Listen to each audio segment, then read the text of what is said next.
And here we have Todd Erdley. He's the president and CEO of Videon Central, and he founded Videon in 1997 with focus on the optical disc market and positioning the company to provide key software to major silicon vendors. And Videon quickly became the industry leader for DVD and Blu-ray software and has expanded to become a leader in playback and management of personal media and smart devices. And Videon recently just released an application in the Google Play Store with support for Google's new Chromecast technology, and they just recently broke 1 million downloads. And Todd received a BS and MS degree in electrical engineering from Penn State and is a proud native of Center County. And he is passionate about entrepreneurship and volunteers much of his time and expertise motivating other individuals with ideas and a desire to create and grow their own businesses. And to foster networking among entrepreneurs and enable sharing of best practices, Todd formed the Center Region Entrepreneur Network in 2009. And to the left of Todd is Jack Zerby. Jack Zerby. Yeah, and he is the co-founder of Goodsy and Flavors.me. Goodsy is dubbed as modern e-commerce software with style, which allows users to create a professional commerce presence online without knowing HTML. And Flavors.me enables the easy and quick creation of free website that integrates social media updates, photos, videos, and more into a unified web presence. And before founding these two companies, Jack served as the director of design at Vimeo and previously as a designer at Pentagram, Frog, and RGA. And then next to him, we have Eli, and he is the current president of InnoBlue, a student organization dedicated to being the community for entrepreneurs at Penn State. And InnoBlue exposes, educates, and empowers students to pursue their passions and ideas through entrepreneurship. And Eli is also the co-founder and CEO of Crossed Clouds, a web development company that provides small businesses and nonprofits with beautiful, manageable websites at an affordable price. And Crossed Clouds has helped over 25 businesses take their first step into the world, including your student government's website, PennStateUPOA.com. And I guess we can introduce Serena once she gets here. Yeah. Okay. So without, yeah. Yeah, so Serena should be here momentarily, so we'll introduce her when she gets here. So without further ado, I'll hand the mic over to Todd. All right, thanks everybody. It's great to be here. I would definitely hold applause until you actually appreciate what I may or may not say. So, like I say to everybody, whenever I talk at one of these, you have the right to ignore me, you have the right to be bored, and it's my job to make sure that you're not. So let's make this a little fun, a little entertaining, and I'm going to give you the old guy's view, and then we're going to get younger and younger, and we'll roll on down. And they made me go first because it might be past nappy time for me compared to everybody in this crowd. So let's roll back to the way back time. I started a company here in State College, Pennsylvania, many years ago when I had no clue how to start a company. I didn't know what a business plan was. I didn't know what a P&L was. I didn't know what a balance sheet was. I didn't know what angel investment was. I didn't know anything. And guess what happened to that company? It failed. It flat out failed. And it failed because I didn't have things like this. I didn't have an ecosystem. I didn't know what I was doing. And when it failed hard because the people I ultimately had to sell my company to embezzled, misappropriation of funds, flat out thievery, disappeared, left me hanging a big, big, ugly bag of over $1 million of debt, personal responsibility, and the potential for being sued. And what the board said to me is, if you quit, if you move on without wrapping this thing up properly, we will find you, we will sue you. Funny thing happens when you're on the way to being worthless. You realize you're worthless. And there's a great liberating thing about being worthless. And you know what that is? Nobody can hurt you. Because when you have nothing, you're not a target. When you have nothing, you can't be sued because nobody can get any money from you. And when you have nothing, you have only one thing to do, and that's fight your way out. And so it's tremendously liberating to be in total abject failure. I loved it. It was the most important part of my business career. So when I started Videon, I said, I'm not going to use venture capital. I'm not going to use anything. And I certainly didn't have the resources of State College, Pennsylvania behind me, because when you failed past tense in State College back in the day, you were dubbed ultimate failure. So when I decided to restart Videon, it was really, really, really easy. No joke. How many of you right now could get your hands on $3,500? Come on. Most of you can get your hands on $3,500. Then everybody has enough startup capital to do what I did. Because here's what I did. I paid for my incorporation papers. I bought a ticket to the West Coast. I went knocking on doors, and I said, knock, knock, knock, Mr. and Mrs. Customer.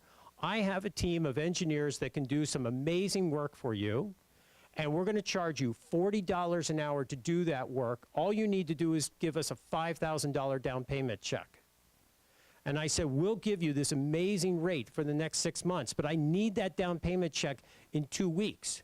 So here's the truth. House was going to be foreclosed on in 2 weeks, so I really, really, really needed the money. Second thing was, I didn't have a team at all, so I just kind of bluffed my way through. But guess what? 2 weeks later, money showed up. I had $10,000. That was my startup capital. 3 weeks later, I had $40,000. Half a year later, I had $500,000 in sales. And so fast forward, where are we today? Videon is a pretty big powerhouse in the world of consumer electronics. We started in the world of DVD. So whenever you plug a DVD into the player and you press play, pause, stop, our software was what made the box do what the box did. And when it switched to Blu-ray, we were the software inside a Blu-ray. Here's my problem. How many of you are really watching Blu-ray and DVDs anymore? Anybody want to admit to it? I actually owe you money. Thank you very, very, very much. As a matter of fact, I do. I seriously. No, seriously.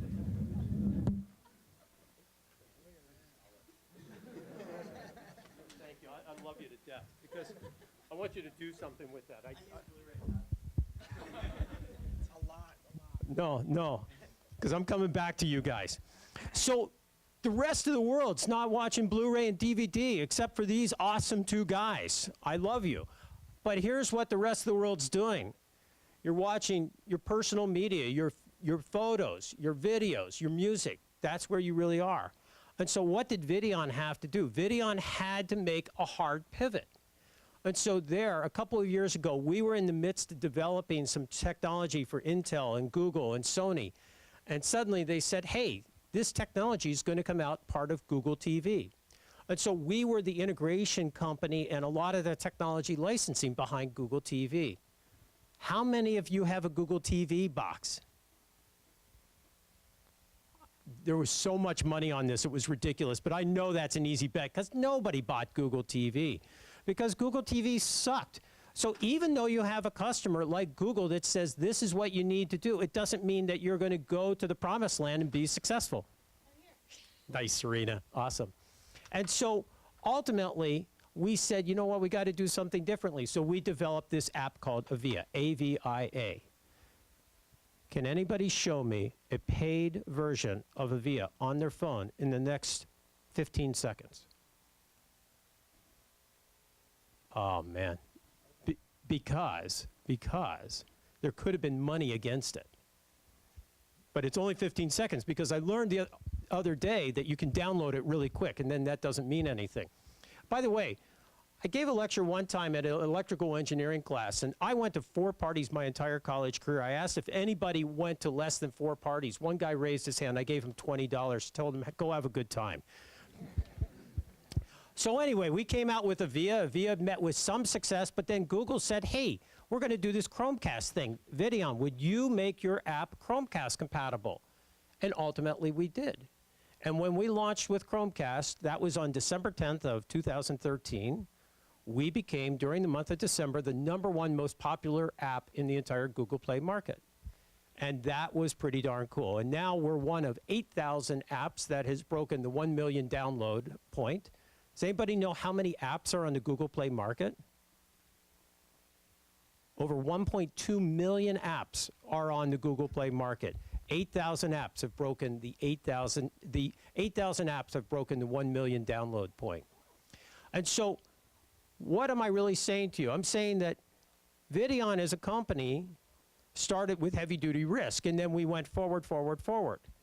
The reason that we've been able to go forward, forward, forward is because we talk to lots of people and we get mentorship and we get guidance and what have you.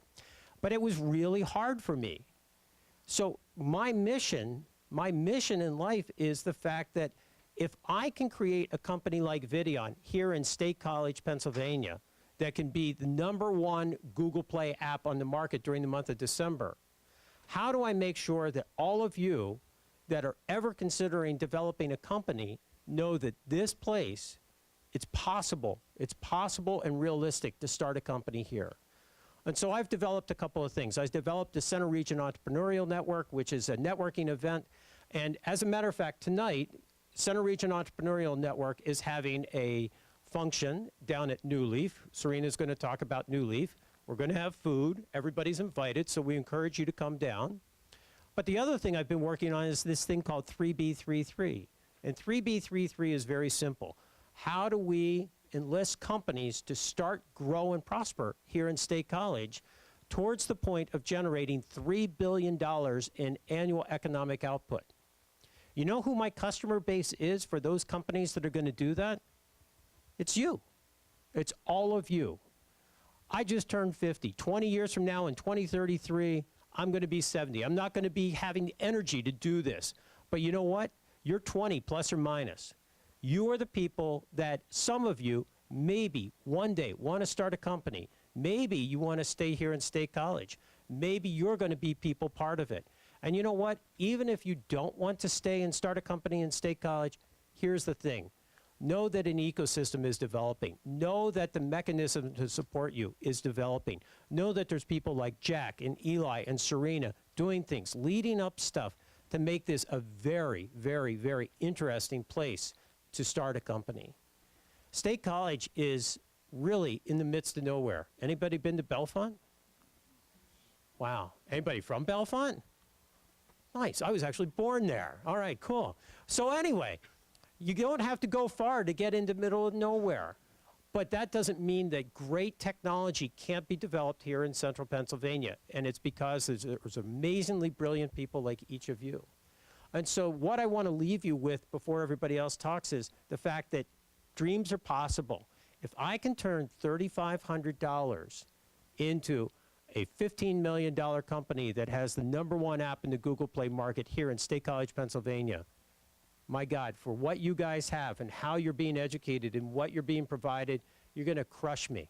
And you know what? I wouldn't be happier. I care a lot more about you than I care about myself. So I wish you nothing but good luck, because when you hear about what these other people are doing, you're going to get even more excited. So thanks, Jack. You got it. Is this thing on? Every time I get a mic, I feel like I need to beatbox. Like, I'm not going to do that. So everybody put their right hand in the air. Everybody put their right hand in the air. Okay, put your hand down if you've never said, I want to do my own thing. Keep your hand up if you've said at least one point in your life you want to do your own thing. All right, good. So we got a lot of crazy people in the audience. All right, put your hands down. So here's the thing. That's a tip. Anytime you talk to an audience, you don't ask you to put your hands up if you've done something. You tell everybody to put their hands up, and then you tell people that don't want to do that to put their hands down. That way you don't look like an idiot when nobody raises their hand. Does that make sense?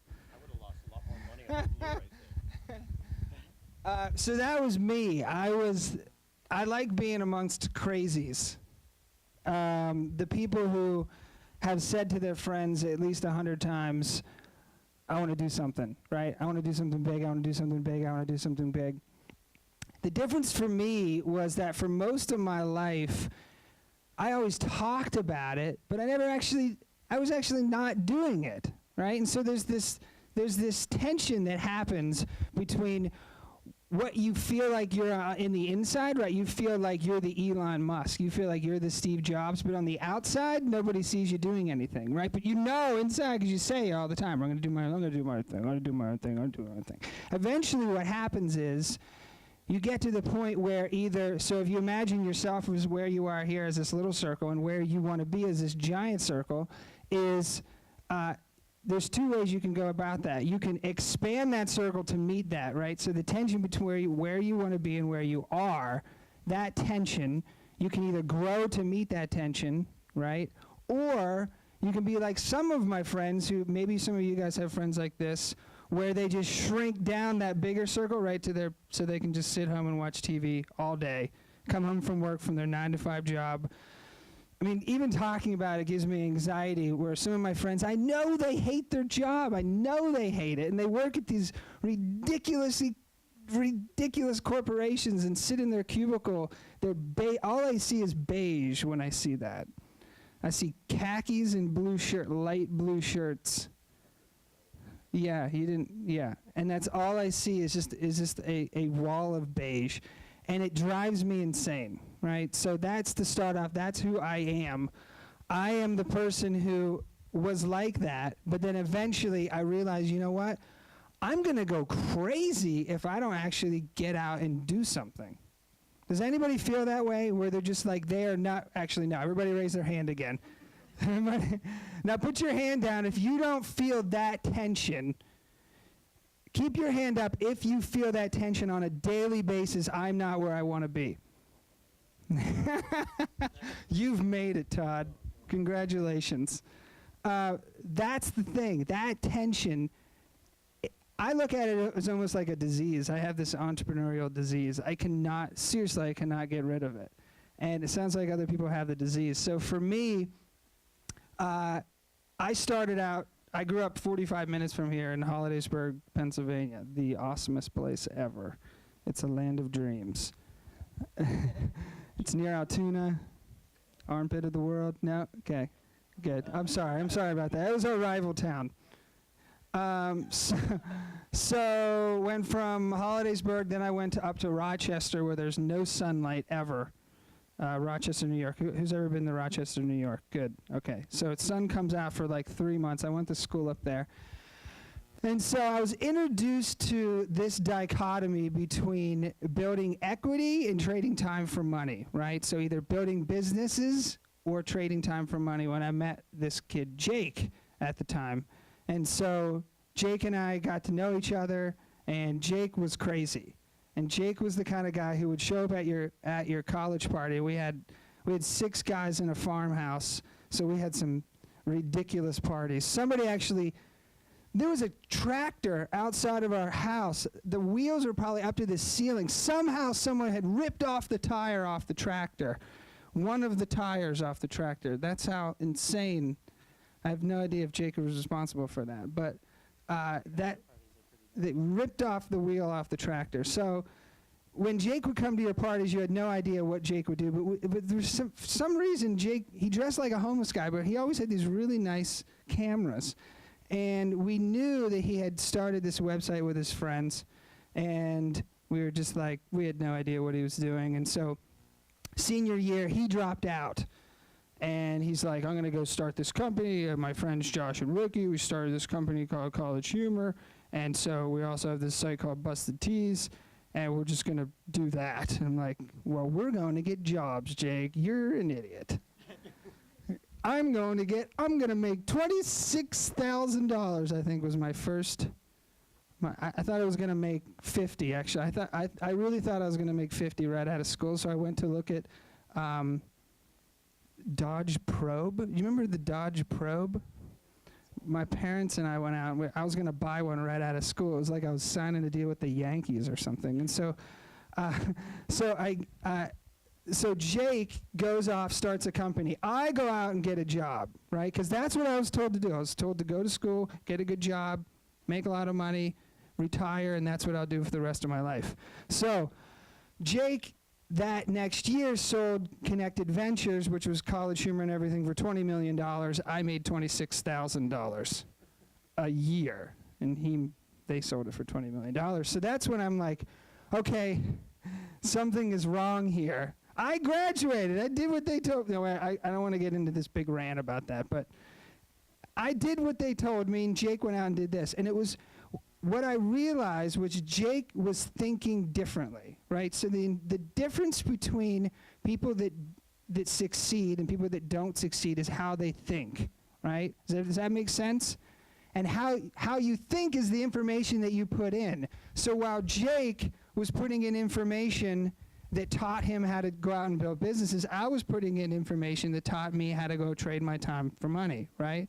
And so who knows that you only have 24 hours in a day, right? So you can only charge, you can only you can only have a certain amount of billable hours per day. And I realized that that was not the way to do it. So I went off and I went to a couple of different design firms and Pentagram, and then went to Frog, and then RGA. And then finally Jake called me and he said, we have this little site called Vimeo that we started, and my co-founder Zach is leaving. Would you want to kind of join us? And I said, do you guys have health insurance? Like, how? I met with them, and they were younger than us. So Jake and I were the same age, but there were some other kids there. And I'm like, you guys like 15 years old? How am I going to tell my wife that I'm working for a bunch of 10-year-olds? Do you guys have health insurance? I don't know why health insurance kept going through my mind. And so finally, Jake convinced me to come over. And so Jake and John, my partner now, Jonathan, and there was 7 of us at Vimeo. We had no idea what we were doing. No idea. All we knew how to do was code and design things. And I remember when the day that we launched HD, because at the time when we launched Vimeo HD, there was really nobody else doing HD on the web. Like, there was Apple. I think there was QuickTime was the only people that were actually doing that. And so when we had this song. Every time we push new code, we had this song that we played, and we knew that song was going to cost us a lot of money because HD video was really expensive.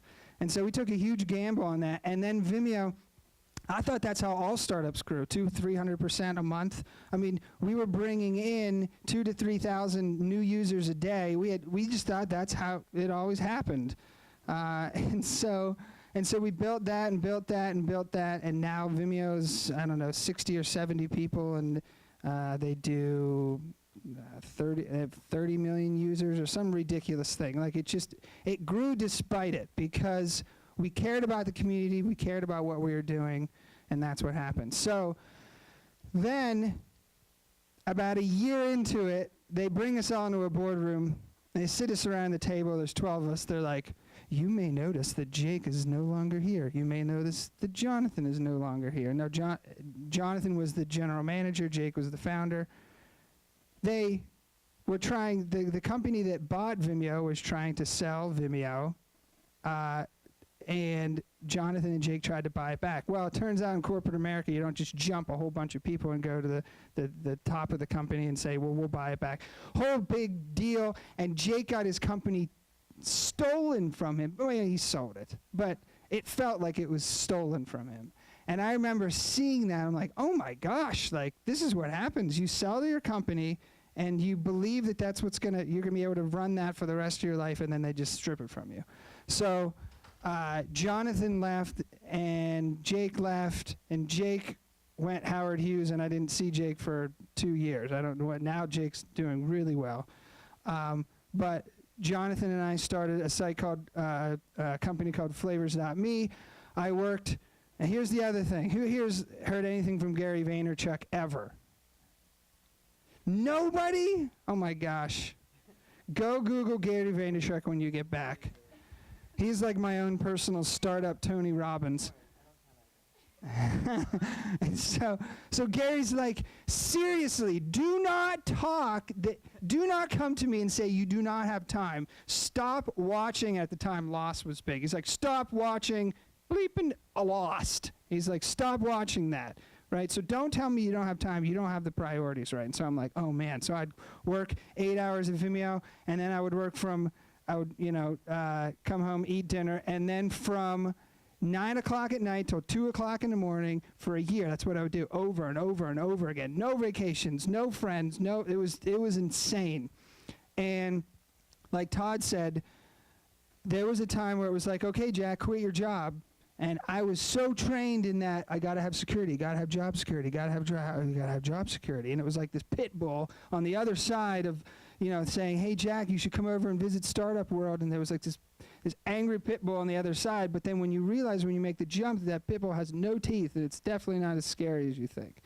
And when you get to the other side, you realize that there's way more security on the other side than there is on the big corporate man, I'm really bashing corporate America here, but man, that's how it feels, because you feel like, oh, well, there's security there, or they could cut you at any second. You have no idea when they're going to cut you. And so we did that, and I finally quit my job. I had a newborn, I had a mortgage, I had a wife, and we had 7 months with no money. And our friends would take us out to lunch, and they'd be like, oh, we'll pay. They don't have any money. They're poor. We'd be like, yeah, we don't have any money. We don't have, what are we doing? And it was insane. And so no health insurance, nothing. We would, health insurance, and when you go in, when you pay out of pocket at a doctor, and you pay out of pocket for a baby at a doctor, they give you some really sad looks. They're like, oh my gosh. And I'm like, I chose to do this. This isn't. And so then long story short, so then we built Flavors and built it up to 750,000 users or whatever, which is kind of small when you think about Facebook at 1 billion. Got an offer from Facebook to sell Flavors, said no because we're idiots, absolute idiots. Absolute idiots, I will say that again. We were cocky, we were naive, we believed everything in TechCrunch, that you're a failure if you do not sell your company for over $5 million or $10 million. Even $10 million is considered a failure. That is insane. At what point did $10 million not become a lot of money?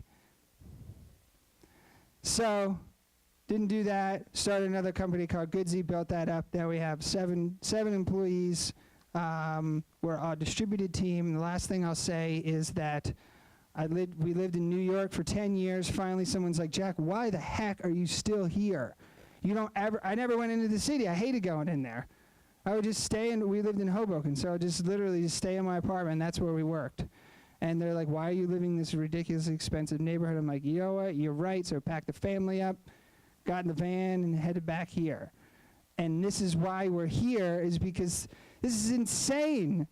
When you think about how much we were spending out there in New York when I wasn't even utilizing any of that, and we come back here and I was like, this is Happy Valley. Like this place is like, for us at least, living in the city for so long, you're just like, this place has everything that I would need. Everything's easier here. It doesn't take 6 hours to get to Home Depot that's an hour away. There's, going out and doing things, it's just everything's, but we can get into that later, but that's my story. I could go on, but that's it. Cool. I guess I'm supposed to talk now. I have not had a company almost be acquired by Facebook. I also did not invent Blu-ray technology and do not owe any of you money, so I'm happy about that fact. I'm still a student here at Penn State, so I think they put Todd and Jack in front of me just to show how silly my story is. Not totally sure the reason. Raise your hands, though. I'm going to ignore his instructions and make myself look stupid. Raise your hand if you heard about the hackathon this weekend. Wow. I was going to go down a list. Okay, we got I was going to say 1,000 pitches, Damon John coming, stuff like that. But let me back up, because I also, like them, have made some very stupid mistakes in my short career. So I'm a business student, and I do a lot of tech, so that probably wasn't the smartest option on my part. But I fell in love with marketing because of Gary Vaynerchuk, and Jack, of course. But mainly Gary Vaynerchuk, super awesome guy. If you haven't read his stuff, I highly recommend it. He tells this one story called Thank You Economy, and this is just, I don't know, a little tidbit to tell you the power of social media today. So he has an entire department at his company called Wine Library. I'm not in any way endorsing alcohol, but he does. He has an entire department called the Thank You Department. And what they do is they find people who have made purchases with this company, and they seek them out, and they look to thank them. So this one guy bought a bottle of wine, and his Thank You Department looked at his social media, and he was talking a bunch about Peyton Manning, who's now a Denver Bronco, if you don't know. So this guy saw he was talking about Peyton Manning, and he looked up this guy's Twitter, said, you know what, send him a signed jersey of Peyton Manning. This guy bought one bottle of wine from Gary, sent him a signed, it was actually John Elway, I was just blanking on that name earlier. So he was talking about John Elway, also Denver Bronco. I figured it out now, story's complete. So he sends a signed jersey of John Elway to this guy's door, and all it has attached to it is something that says, "Thank you very much for your purchase to Wine Library." This guy emails him back instantly, looks up his email, emails him back, says, "Gary, I've been shopping at the same retail stores for over 20 years, and they still don't know my name. I don't know what I did to deserve this, but I bought 1 bottle of wine from you, and you just sent me a signed jersey. I just bought 10 more bottles of wine. I told every single one of my friends, posted it on my Facebook, and now I have a Twitter." The one he made and got the John Elway, so pretty good ROI on his Twitter account so far. "And I also bought a bottle of wine for my daughter's wedding." Gary says, "Awesome. Can I get an invite to the wedding? I'd love to be there." He's like, "No, I think you misunderstood. My daughter's only 4. I bought it 20 years in advance." That's a customer for life, and that's the power that technology has today, and the power that we've all grown up with as consumers. But I was a little curious about it from the other side of things. How do we use it as brands? How do we use it as companies? How do we really leverage this and empower people to have those personal that's a one-on-one relationship. Gary has a one-on-one relationship with this guy who he's never met before in his life. That's insane to me, and I absolutely fell in love with that concept. So I started doing the only thing that they would allow an 18-year-old to do when he came to college. I started doing consulting for nonprofits. Nonprofits need a lot of help. They don't have a lot of budget, so we started doing consulting work. I think New Leaf is one of our projects now, so another full circle. So I started doing consulting for nonprofits, and I did a lot of advice on marketing stuff, on social media, on websites. I said, "Hey, let's design a website up for you." I wish we had flavors at the time, but I literally drew it on a piece of paper, put it up on a projector, and said, "Hey, here's what we came up with." Everybody in the room, we had deans there looking at the presentations. They all clapped. I asked 2 months later, I asked the client, "How's the website look? Did you guys put it up? How's it running?" He said, "No, it would have cost us $10,000. Like, we don't have that type of money." I said, "Well, there are these things like WordPress and Weebly. How many of you guys know that Weebly is a Penn State alum?" Yeah? Cool. He's coming in to speak at the end of the week. I highly recommend going to his talk. So there are these things like Weebly and WordPress. It's super easy. I could probably do it for 10% of that price. So that's exactly what happened. They say you have to go into a lot of debt. They say you need huge capital. You need investment to start your first company. What was it, $3,500?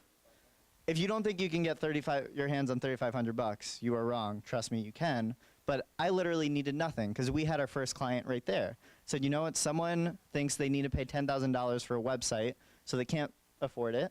I'll do it for 10%. I'll do it for $1,000. They paid me a check for $1,000.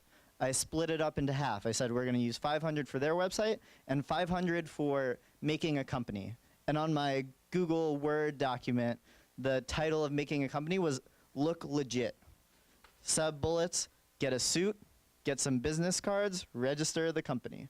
Those were the only things on my agenda for making a company. We had to look legit enough that people would start giving us work. I don't know how you made it work with your developers, but look legit enough to start making it work. So we started this company when I was a freshman here at Penn State. I had no idea what I was doing, no idea how to make that first website, but we had some capital. People were paying me to do it. It's way better than my classes were going. They definitely weren't paying me for that. So I started making websites for people, and we made more and more.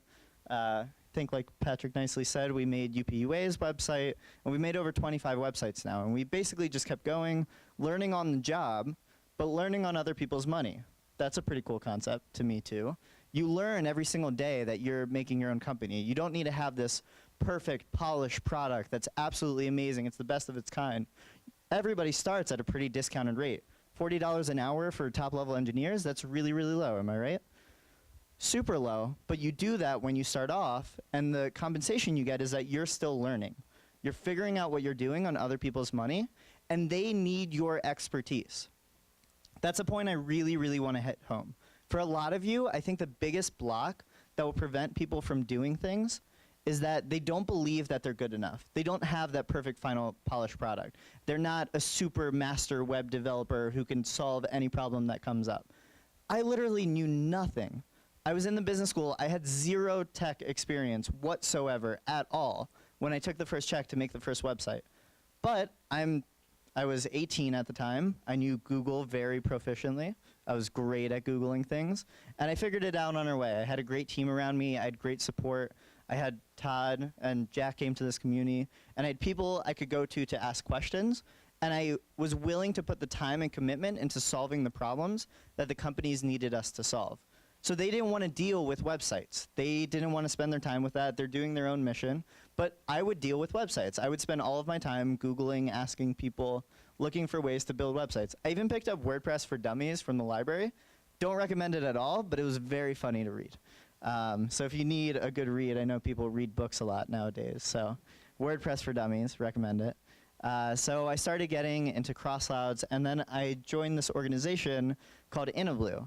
Now, the part of the story that would make this make the most sense is that I joined InnoBlue to be a part of this great community. I got absorbed in how awesome it was.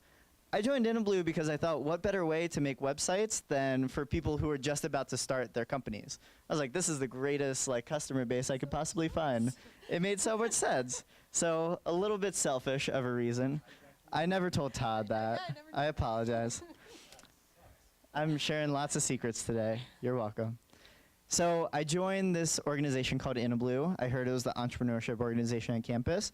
Figure a lot of students making websites. I'll make websites for them. And it did turn out that I ended up falling in love with the culture. It was a lot of students who, what's up guys? How's your weekend? Do anything fun? To repeat, the hackathon was the best thing ever. On point. Did you hire them? No, not at all.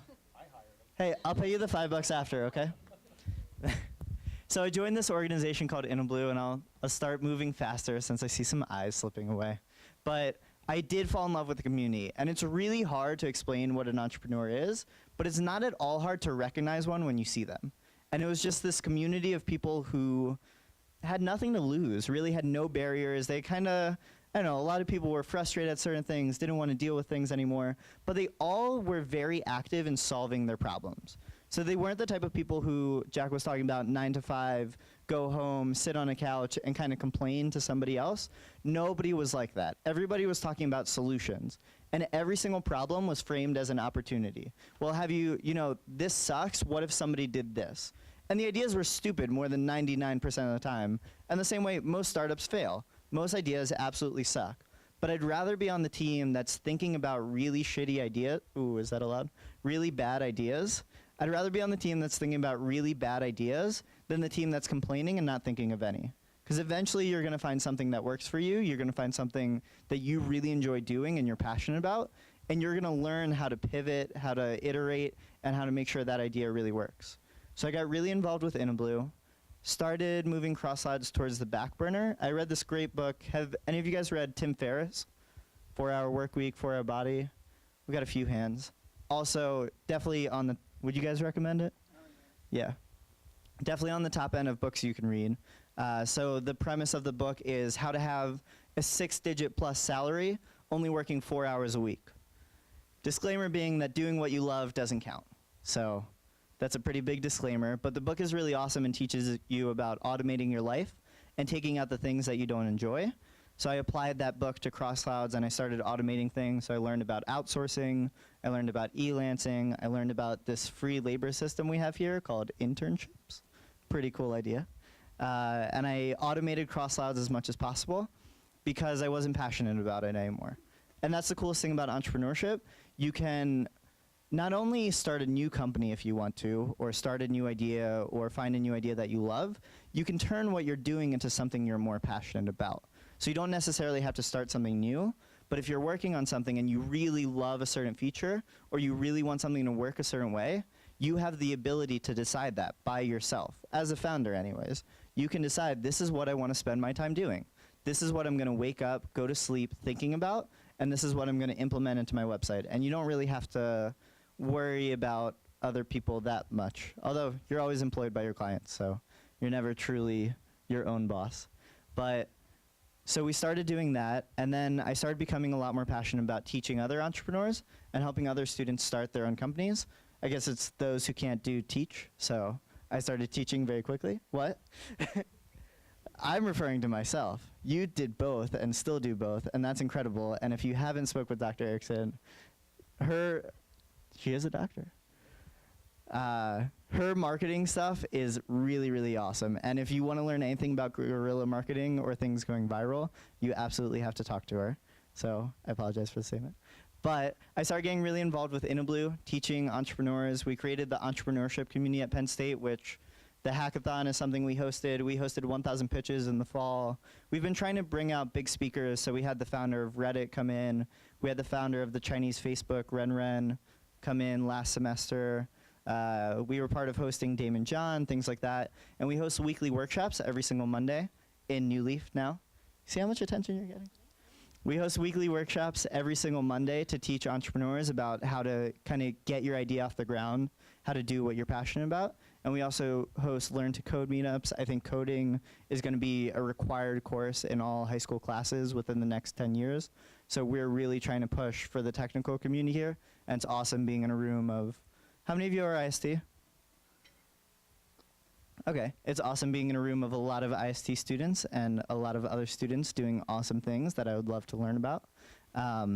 So we're trying to do everything we can to teach. Just to give you the background on my career type stuff really quick, I thought I was gonna do consulting, decided I wasn't that in love with it, turned down an offer from a big consulting firm because I got caught up in the allure of San Francisco and Silicon Valley. And I'm still stuck at that state where Jack and Todd have convinced me I will learn to hate in 5 years, but I'm not there yet. So I'll be working for Firefox this summer in San Francisco. I never would have gone down that path if I wouldn't have fell in love with entrepreneurship, if I wouldn't have attended my first hackathon, hopped on a bus, took it 8 hours to Michigan, went to MHacks, fell in love with that, got me really excited to organize Hack PSU here, and I think, I don't know, Roby can testify, but I think we've been able to get a few more people to jump ship and get really excited about doing what they're passionate about, whatever that may be. That can work for you in a corporate system. So don't think that we're up here just saying corporate doesn't work at all. But the number one key in what it comes down to, and I think what I've been able to do the best, is figure out what you're passionate about and make anything work so that you can do what you're passionate about. If it doesn't exist, create it. But first look for it existing, try to make it work in a system. I know that at Firefox, I'm going to be surrounded by an amazing community that teaches me a lot. So I'd rather do that than doing my own startup. But I've talked with them, and I know I'm going to be doing what I'm really excited about. So make sure you find what you're passionate about, and make sure you do that. Thank you guys for listening. Hi guys. First, I want to apologize for being late. I was in an important conversation that just. Entrepreneurship's hard. It's definitely not easy. And it's really interesting for me to be sitting in this chair right now because a year ago, I was getting ready to graduate from Penn State. I graduated in May. I was a psychology major. And startups and entrepreneurship was not on my radar at all. Maybe let's say a year and a half ago, that was the case. I got involved with New Leaf Initiative when I was a junior in the fall of 2011. How many of you have heard of New Leaf? Okay. So maybe half and half. Maybe half and half. Okay. So I guess actually my perception of, it's funny that I'm sitting here as an entrepreneur because I never really thought I was one until one day I was working on a website that Eli actually helped me get going. My identity is a connector. My passion is connecting people to themselves, to the resources they need, and to each other to live the lives that they want to lead.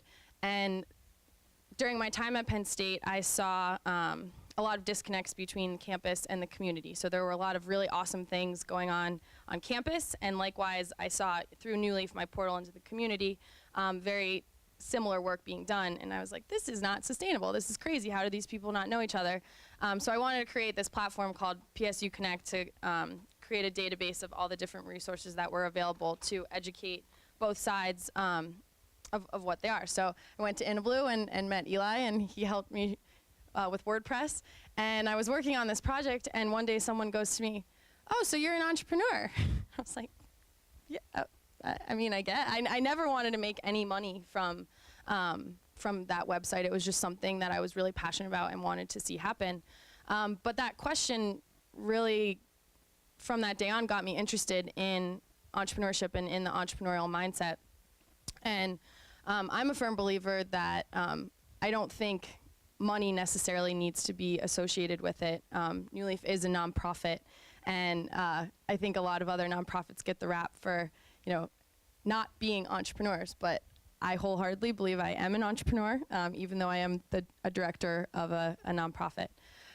So to speak a little bit about what New Leaf is, we are a co-working office and community hub that just launched in the municipal building on South Allen Street, where you have gone to perhaps pay your parking tickets. That's what I think I always knew that building as, but it's much more than that. So New Leaf started, sorry, I'm a little scattered here today. that conversation beforehand kind of took me a little bit off guard, so I apologize for my being all across the board. But New Leaf started in 2010 by some guys that went to Penn State. One of them, who is Eric Souter, who is still involved with New Leaf. He is the co-director with me.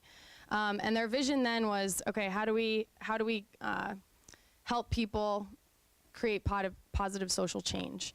And through a few iterations, it came to be where it is now. So we used to be under Dunkin' Donuts on South Fraser Street in a little basement office. And through that whole time period, New Leaf changed every semester that I was involved with it. We were failing fast. We were trying new things consistently. And that helped us learn a lot. We learned a lot about what didn't work so we could learn more about what does. And through that time period, it became clear to us that there was value in connecting people together, providing a neutral and accessible platform for people to connect and engage with each other. And that's where the goals for the new space stemmed from. So co-working in and of itself is a bit of a movement that's been spreading rapidly all around the world. About 2 years ago, there were 800 co-working spaces in the world. Now there's over 3,000, so they're doubling every year. They're bigger in a lot of cities.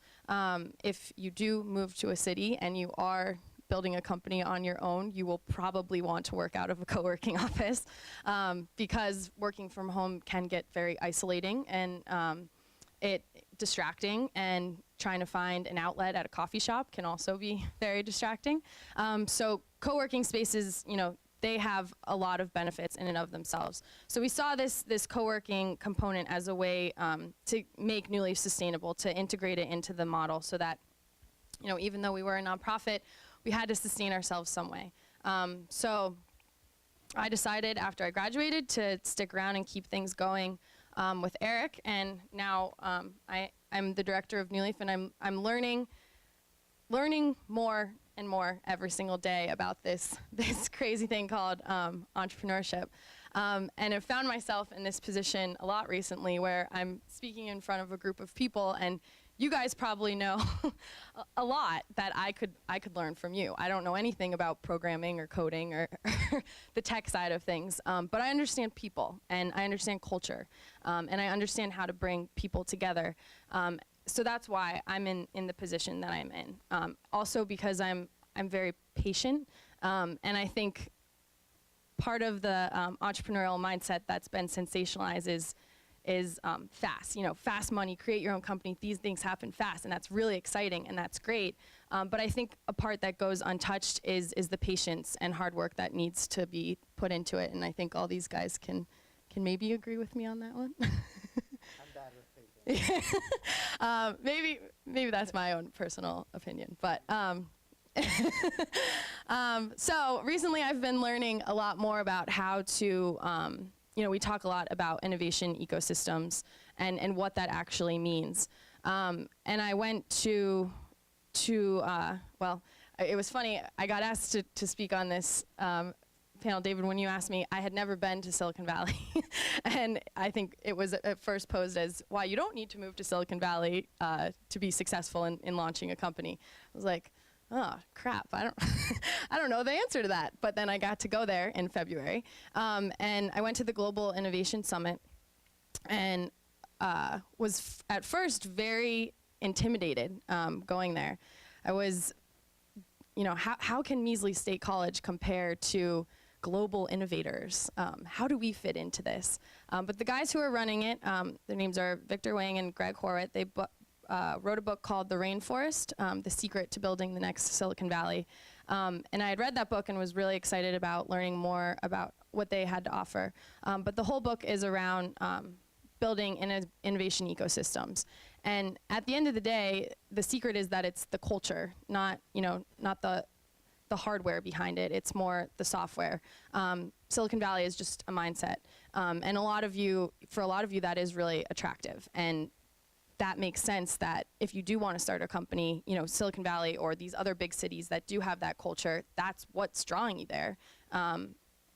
That those, you can walk into a coffee shop or a bar and have these conversations with people and meet entrepreneurs and meet investors. And maybe that's what the perception that State College is lacking right now. So our goal is to help build that innovation ecosystem. We don't have those coffee shops and those bars and those places where entrepreneurs connect. So we had to create one, and that's what New Leaf is and can be. It's a place where people with energy and ideas and momentum can come every day to connect on a consistent basis and have those happy collisions. We're creating the environment for those collisions to come. So innovation ecosystems are, the old way of innovation was during the Industrial Revolution, comparing it more to a plantation. So things are rigid, precise, controlling. You're controlling this complex system because it's more efficient to do so, because you know what's going to come out at the end. But innovation ecosystems are paralleled and more reflective to that of a rainforest. So this biological metaphor of, it's unexpected, it's flourishing, it's abundant, it's diverse. Instead of on a plantation where you want to kill all the weeds, in a rainforest, you're encouraging the weeds to grow. And that's how we believe true innovation can surface, when we create environments where these weeds can sprout out, these interesting, innovative ideas aren't getting squashed, where we're creating cultures of failure, where we're creating cultures of paying it forward. Todd always says, where you care about, the fellow entrepreneur more than you care about yourselves, because that's helping the whole ecosystem. And if these concepts sound interesting to you, I definitely encourage you to read the book, The Rainforest. It presents a lot of really interesting arguments for what is needed for true innovation. And just to talk more about New Leaf, we need energy and momentum right now. We need all of you to utilize the space for it to really to grow and succeed and to be what it can be. We are open to the public every day afternoon. You can use it like a second Starbucks or a second library. Come there, hopefully have a 20-minute conversation that can change your life because you meet someone that you start working on something with, or that exposes you to a new idea or a new concept or a new resource that you never knew existed. And I think, your classes can do that, and the environments that you're in can do that. But if you feel like that's something that you're lacking right now, I encourage you to go seek it somewhere else, whether it be, New Leaf or whatever other experiences you bring onto your plate. But to echo what Todd said earlier, we are having an open house tonight from 6 to 8. Definitely encourage you to come and check out the space, even just to see it and know what it is and where it is. And if you have any questions about how you can get more involved, we're looking for community animators for the summer. There's my New Leaf plug. If you're interested in what that is and what that means. I don't like the term internship, so I'm trying to stray away from that. Definitely let me know. So that's me.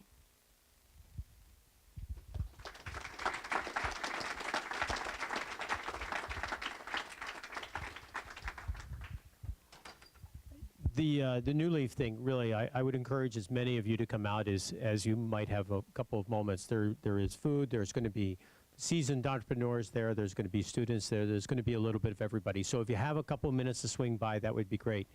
So what we wanted to do at this point is we wanted to open it up to questions from you guys. And so we can just kind of freeform this and go from there. If you don't have questions, we probably have a couple of quick amplification points. So roll away if people have questions.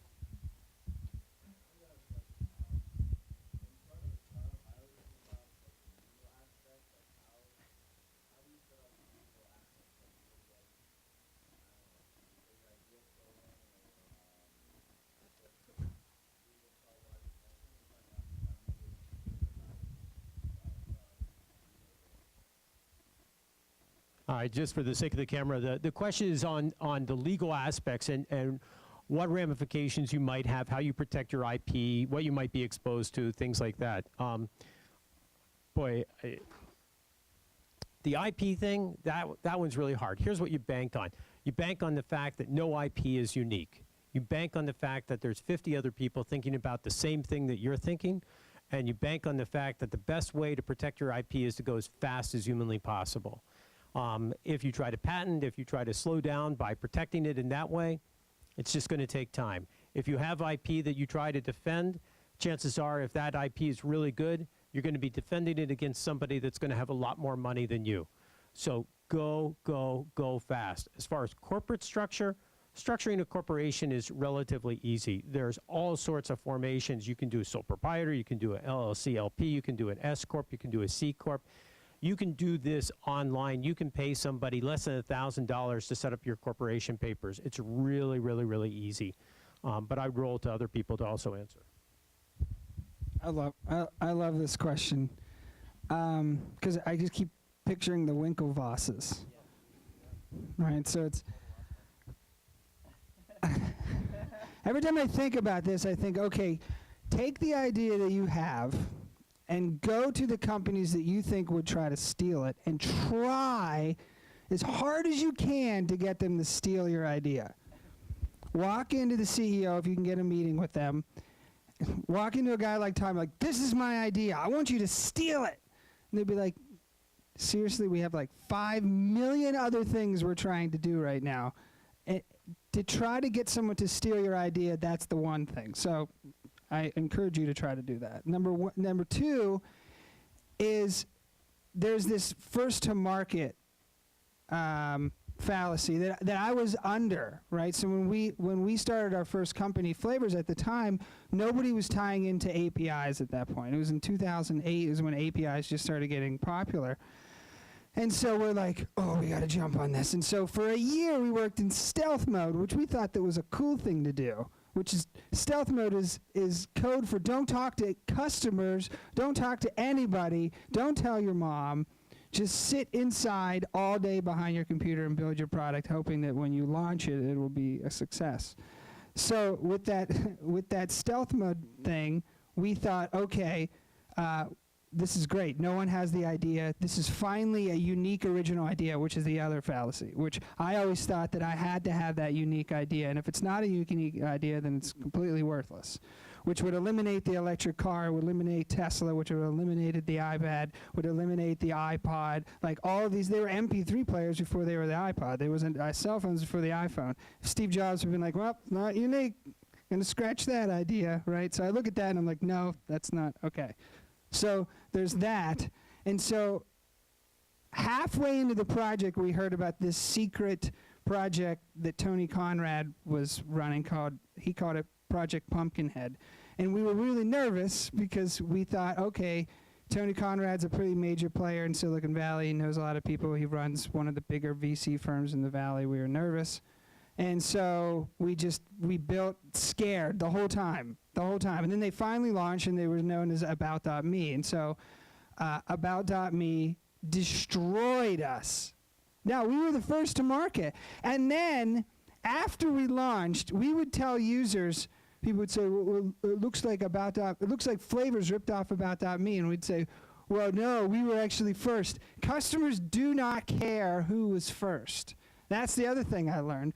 Nobody cared. We'd be like, oh, we were first, they ripped us off. They don't care. If they had a better product that they were more in tune with, they're going to get it. So the only thing that bought us, someone did steal our idea, but it would have happened anyway, right? So at most, if you can keep someone from stealing your idea, you get a 3, 4, 6 month head start. If they're going to beat you, they're going to beat you. So like Todd said, the best is to go as fast as you can and serve the customer. And if you look at it like, if you look at what you provide uniquely, on the outside, all your competitors and someone who would steal your idea, all they see is what's on the outside, right? They see the product. So they can go and they can sign up for it. If you understand your customer better than any of your competitors, the funniest thing is when someone comes in, copies your product, copies your mistakes, and you know that they're copying your mistakes because you're like, oh man, we're just about to take that feature down and they just came out with it. That is hilarious. Because if your unique selling point is that you understand the customer better than the competitors, that's always going to be your unfair advantage over any competition. So if your focus is not on will they steal it, because they will steal it. If it's good enough, someone's going to steal it. And then you can either spend your time suing them, or you can spend your time improving the product, understanding the customers. So if you understand the customer over and over and over and over again, and that's your main focus, you won't have to worry. Because you should be flattered that people steal your idea, because now it's validated. You've understood that there's obviously an opportunity in the market. If you have a million other clones that come out, like Flappy Birds. If you type in Flappy Birds in iTunes, how many clones do you think there are of Flappy Birds? Everybody goes and copies it. Now, that kid shut it down, but let's say he was actually trying to build a company. Should he spend his time for the next 10 years trying to sue everybody in the App Store, or should he continue to make games? I know I would rather not spend 10 years in a lawsuit. So that's a really long answer. It kind of gets me fired up, but it really does, yeah.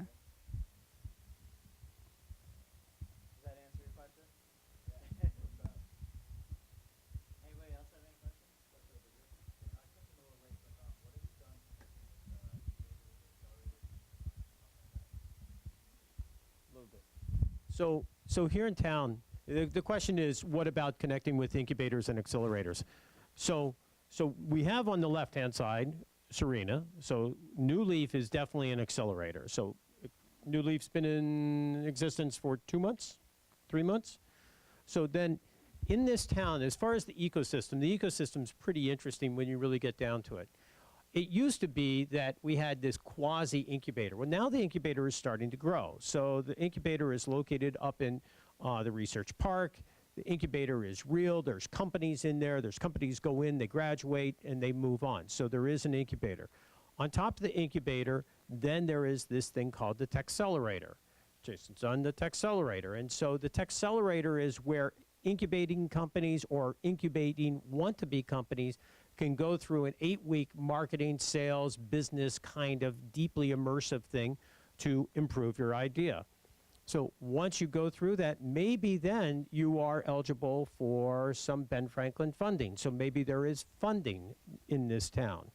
Now, there's yet another thing that's happening in this town as far as this whole ecosystem. Penn State Research Foundation, which holds the IP associated with this university at the grad level and above, has just made a decision last week to invest $1 million a year into new venture startups. So let's say you as an undergrad, you guys, all as undergrads, own your intellectual property. Whatever you develop, you own in this university. But let's say you go to grad school here and you develop something.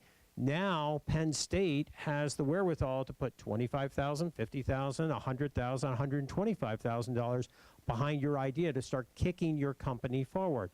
And then on top of that, they're going to build a bigger accelerator and build a bigger Techcelerator and things like that. So it's a very, very, very big question you ask. And the answer is that it's an extraordinarily ripe environment right now. If you want to be a big fish in a little pond in the world of entrepreneurism and developing a company, right here is the place to do it. Because as a student, you have a lot of sway as far as trying to make a difference. I hope that addresses some of your points. Also, for lower level stuff, we run an InnoBlue accelerator. So if you're just getting started with your idea, you've started getting towards like an MVP, minimum viable product, we take 5 teams every year through InnoBlue. So we mentor students and their teams throughout the entire year. So if you ever, an idea pops into your head and you get the urge, like I really want to take this forward, we host workshops all year dedicated to helping everybody. But especially in the spring, we open an application and we take our top 5 teams in InnoBlue, and just like we model after the Techcelerator, but we're much lower level. We talk with them a lot, but we work with for 8 weeks with the teams. They're actually doing a showcase this Thursday at Pagula if you want to see any of them. just to give you an example, like one of the teams, they have a water bottle. It's called H2O Pal. And it basically is an addition to your water bottle that keeps track of how much water you're taking throughout the day. And it gives you a reminder if you're not drinking enough. So preventing problems with dehydration, stuff like that. So we have 5. They're not all Penn State students. Some of them are recently graduated or dropped out. But we take 5 teams every year. Yeah, we're not encouraging dropping out by any means. But we take 5 teams every year in the In a Blue Accelerator. We work with them for 8 weeks, and by the end, they're basically ready to apply to something like the Techcelerator. So they don't really have their business plan set. They don't know exactly how they're going to make money, but they're really passionate about their idea. They know it's what they want to work on. They're going to commit a lot of time to it. That's really what we look for. And when we find those teams, we work with them as much as we can to help them get ready to apply to something like the Techcelerator. Does that answer your question? Cool. Anybody else have questions?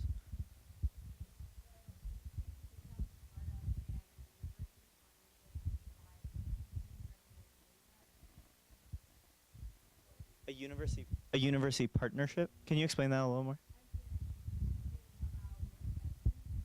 Okay. So the question is, if you have a startup and it's possible to partner with the university potentially for getting funding or things like that, is it recommended? Yeah, so here's how this whole program that Penn State Research Foundation is going to put together. Let's say that you have a concept, as a student, you could work with a grad student or what have you, and Penn State will put in up to $25,000, and they'll match for $1 for $2. So let's say that IST says, you have a great idea, and we'll give you up to $50,000. Penn State Research Foundation puts in $25,000. So suddenly you have $75,000 of funding. And guess what the equity position is of that? 0. They take 0 ownership of your company. So as part of this play, and this is where it gets kind of cool, as soon as they say, yes, you're real deal, and we'll put that $25,000 in, then Penn State Research Foundation puts another $10,000 to $15,000 to do a market study. Because here's the problem. Most small companies have a technical idea but don't know the market. Fair point. Sorry, I'm picking on a local, but a budding entrepreneur. So now they go off and they do that market study to help you validate. So now you know something about your company. So if that passes, then you have the opportunity to work with Penn State for a 3rd phase, which is where they'll put up to $100,000 into your company, send you through a Techcelerator, connect you with mentors, work with you to find incubation space. So put this together. Penn State is starting to put the aspects together where $200,000 comes into a company to help you start right here. And here's what they want in return. If you ever sell, they want 2 times their money. How cheap is that? And if you don't sell, they want 0. 0 equity. The only time they make money is if you have a positive event that benefits yourself. This is Penn State. I mean, as a lifelong citizen of this town, I'm shocked at what's happening. And so this is really exciting stuff. This is what makes this greenfield very fertile to starting companies right here.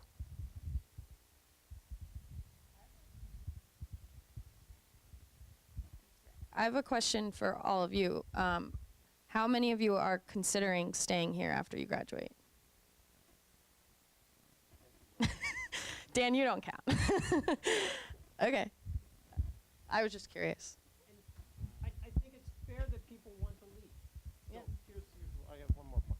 So as again, a lifelong citizen of this town, here's what I would love you to do. Leave. Go be successful. Do awesome. If you want to change the world in a nonprofit, do it. If you want to make a lot of money, do it. But here's what I really want in return. When you leave here, know that not only did Penn State support you, but know that this town is working really hard to support you. And the more you want from this town, the more we're willing to give. And that's cool. Leave and go be successful. But then do what Brazina's doing, and do what Racinko's doing, and do what a Jack Zerby's doing. Either come back and help out, send your money like my friend Orrin Michaels did from Mashery after he sold Mashery to Intel, or move back here and make a difference. You don't need to stay, but know that the town and the university made a difference. Yeah, I think when I came here in March of last year, I had met Eli, and I was like, man, I just want to find the people who actually want to do stuff, right? I don't want to find. I'm tired of the people who just talk all the time, right? And so, when I was in Hoboken, I started this thing called Like a Boss, and it was this program for middle school kids, because I was driving through Jersey City. Anybody been to Jersey City? There's parts of Jersey City not so good to drive through. I'm driving through, and I'm like, who the heck am I? I was like, why am I driving? Why am I driving through here in my nice car, which it's a 2008. It's not like it's a nice car, but I'm driving through here. I'm like, all I had was different information. There's two kinds of people. There's the people who see the information, hear the information, and choose not to act on it. I don't feel bad for those people. But then there's the people who don't know the information and can't act on it, and those are the people that I want to reach. And so when I'm sitting here and I'm like, man, if some of you in this class would say, I'm going to study someone like Dan Kennedy. I'm going to go out and study someone like Jay Abraham. Those two guys, if you study those two guys, the amount of information you will have in business is just unbelievable. But you know what? Most people will not do that. Most people will not, because when it gets hard, they're like, oh man, this is hard. I actually have to do stuff. And so for me, I'm like, how do I create a community of people that are held accountable by the things that they do and not some badge or some diploma, right? That they got the right amount of grades, so they got the diploma, so that they deserve this. Now, if I can put together a group of people that actually care about doing stuff and the results, who thinks it's ridiculous that you can graduate from business school without starting a business? You've graduated from business school, you have not started a business. I'm like, man, I don't know what it's going to be called. And then Eli, I think, called it Fight Club. So I was like, I'm going to call it Fight Club, because that's what it felt like to me. I was like, first rule is nobody talks about Fight Club. So I don't want I didn't want a bunch of people that got together, slapped each other in the back, said, hey, you're great, you're awesome, just because of, you spouted off and memorized things and then put it on a test and you got a grade for it. No, I wanted the people that actually knew that the number one thing they needed to have a business was a customer. And so I started a thing called Workshop. And so what we're doing now is we're creating what I like to call an entrepreneur factory. And it's not based on credentials, that just because you have initials after your name, PhD or MFA, or I think I got a BFA or whatever that means. It's what you actually do. So if I can put people together that actually want to do stuff and create businesses and actually create and build companies for real, then those are the people that I want to hang around. And if I can put 100 of those people together, if I could put 200 of those people, can you imagine what we could do with 10,000 people together doing that kind of stuff and having that kind of attitude? And so that's what we're doing now. And it's not for everyone. It is definitely not. We've found through working with some of the people that we brought through the workshop that as soon as it gets hard, nobody quits.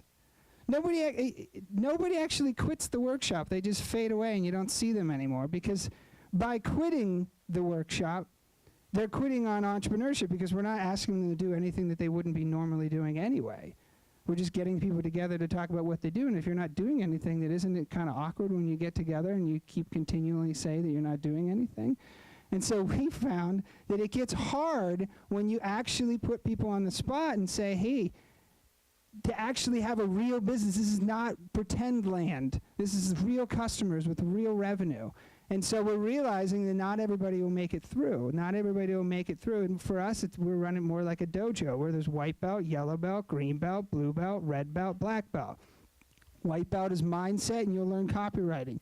Yellow belt is about going out and actually talking face-to-face with customers, which Lee would talk about, it scares most people because most people just want to sit behind a computer. And in green belt, you actually build, you build a MVP, you build this solution, and blue belt, you actually go out and pre-sell that, and then red belt, you build the product, and black belt, you're actually growing the business for real. So Todd would be considered a black belt, right?